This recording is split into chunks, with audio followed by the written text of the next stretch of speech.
अभक्त समझो। देवता लोग अमृत का कलश लेकर के आए सुखदेव जी के पास। भागवत मृत का और ये जो अमृत है इसका अदला बदली कर लेते हैं। सुखदेव जी महाराज ने विचार किया, कहाँ अमृत और कहाँ श्रीमद् भागवत कथा, हम नहीं कर सकते। उनको अभक्त समझा। अगर भक्त बन के आते तो उनको पिला देते, अगर भक्त बन के नहीं आए वो केवल एक सौदा करने के लिए आए, ये अमृत ले लीजिए और मुझे भागवत अमृत का पान करा दीजिए, इसलिए अभक्त समझा। सुखदेव जी ने देवताओं को अमृत भागवत अमृत का पान नहीं कराया, अभक्त समझा। से सुखदेव जी ने देवताओं को अभक्त समझा और लघुन्यानि जातानि गौरवेण इदं महत् तदा ऋषि गणः सर्वे विस्मयं परमं ययुः। कभी कभी संतों में विनोद हो जाता है, तर्क वितर्क हो जाता है। संत संत मिलते हैं ना तो विनोद हो जाता है, तो आनंद लेते हैं बैठ करके। प्रभु का चिंता खूब बढ़िया भाव से बतिया रहे हैं। वो बोले जय श्री कृष्ण सूरदास जी, और तुलसीदास जी महाराज बोले जय श्री राम। वो बोलते थे जय श्री राम, ये जय श्री कृष्णा बोलते थे, जय गोपाल बोलते थे सूरदास जी। एक दिन दोनों लोग बोले कौन बड़ा, गोपाल भगवान साक्षात बात करते थे सूरदास जी। राम कृष्ण दो एक हैं, अंतर नहीं निमेष, इनके नयन गंभीर हैं, इनके चपल विशेष।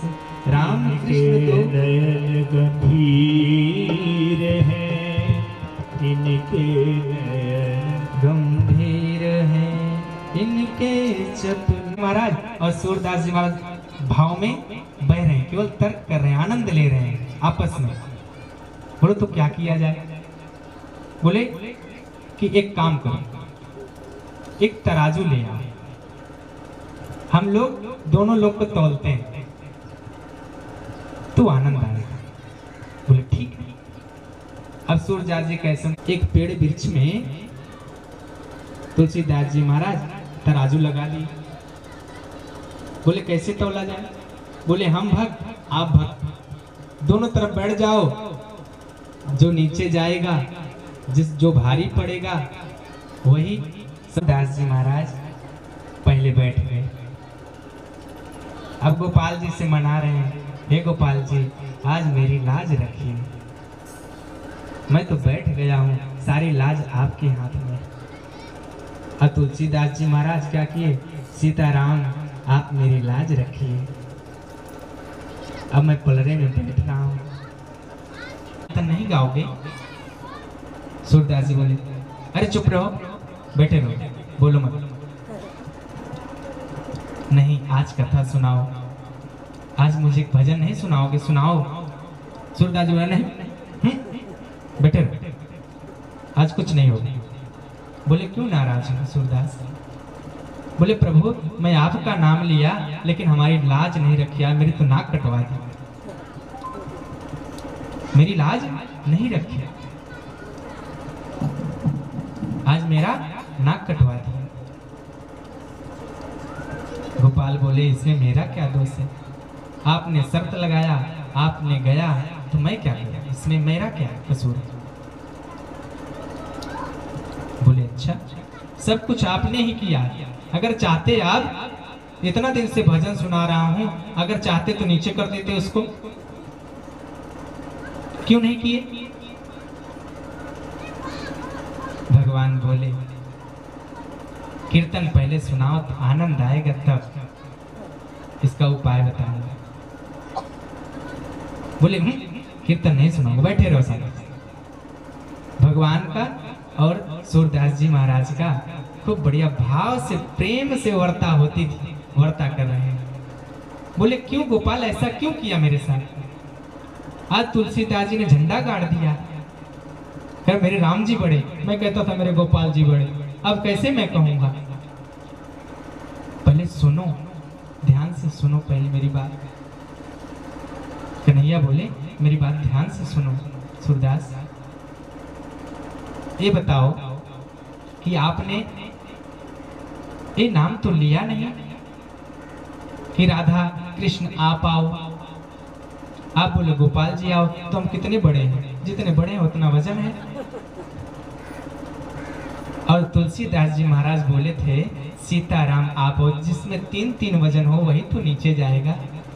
अब सीताराम जी एक, तुलसीदास जी 3 वजन है, 3 वजन जिसमें रहेगा वही जाएगा। आप तो बोले गोपाल जी आओ, तो मैं अकेले आया। अब मेरा वजन ही कितना है और आपका वजन तो कुछ भारी है, मगर तो और कुछ कम था, इसीलिए ऊपर हो गया। बोले अच्छा ये बात थी, अगर आप बोलते राधा कृष्ण आओ तो मैं भी साथ में आता, आपका पलड़ा ऊपर हो जाता, नीचे हो जाता। बोले ये बात थी, लेकिन फिर चलता हूँ। दौड़े दौड़े सूरदास जी महाराज तुलसीदास जी महाराज के कुटिया पे पहुंच गए। जैसे तुलसीदास जी महाराज की कुटिया पे पहुंचे, तुलसीदास जी महाराज देख रहे हैं, बोले ये मान्य नहीं होगा जो फिर से तौला जाए। तुलसीदास समझ गए, बोले जो आपको समझा के भेजा है ना सब जानता हूँ, जो आपको समझा के भेजा है ना दोबारा तौल होगी, मैं सब जानता हूँ। तुलसीदास जी महाराज गले से सूरदास जी को पकड़ लिया, खूब बढ़िया से लगा लिया, ऐसे प्यार किए दोनों लोग। इतना आनंद आया, इतना आनंद आया कुछ मत पूछो। दोनों संत ऐसे बैठकर कुछ न कुछ करते रहते थे। संतों के साथ रहोगे तो आनंद आएगा, महात्माओं के चरण में रहोगे तो आनंद आएगा। आजकल हम लोग कोई लाल पीला वस्त्र देख लेते हैं तो घबरा जाते हैं, अरे ये तो आगे कुछ मांगने के लिए ही आए होंगे। लेकिन जिस द्वार पे महात्मा संतों ब्राह्मणों का आगमन हो जाता है, आप ये मान के चलो जो आपकी सारी ग्रह हैं उस ब्राह्मण के साथ चली जाती है, संतों के साथ चली जाती है। इसलिए ब्राह्मण और संतों का आदर करो, सम्मान करो। अपमान करोगे उनका क्या लोगे? कुछ लोगे वो तो चले गए, विरक्त हैं, घूम रहे हैं। लेकिन हम लोगों का क्या कार्य है उसको करना है।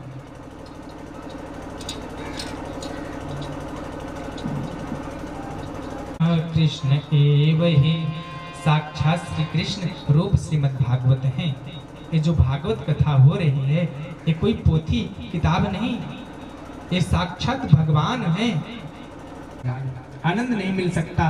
भागवत कथा में 5 बातों का रहना बहुत जरूरी है, बहुत जरूरी। आवाज आती ना हो कहीं का, जैसे बाहर की आवाज आती है, हॉर्न आते हैं, ये सब नहीं आने चाहिए। वक्ता और श्रोता को मन में भेद हो जाता, कनेक्शन नहीं जुड़ पाता। और जब तक वक्ता और श्रोता का कनेक्शन नहीं जुड़ेगा कथा सुनने में आनंद नहीं आएगा, कथा सुनने में आनंद नहीं आएगा। संत हैं कभी एक जगह बैठते नहीं, एक जगह कभी बैठते नहीं। अब सिर्फ सूत जी महाराज हैं, एक बार देवर्षि नारद जी बड़ी तीव्रता गति से दौड़ते दौड़ते जा रहे थे, तो बद्रीनाथ धाम में जैसे ही पहुंचे तो बद्रीनाथ धाम में विराजमान थे चारों। हम ब्रह्मांड दिन मुखा कुतः चिंता तुरो भवान, त्वरितं गम्यते कुत्रा कुतश्चागमनं तव, करम च प्रयागम च। लेकिन मुझे शांति नहीं मिली। ना पश्यम कुछ शर्मा मन संतोष कारकम, कालिना धर्म मित्रेण धर्म बदिता धुना। न कोई सत्य बोलता है, ऐसी लोगों की बुद्धि को कलयुग ने बिगाड़ दिया।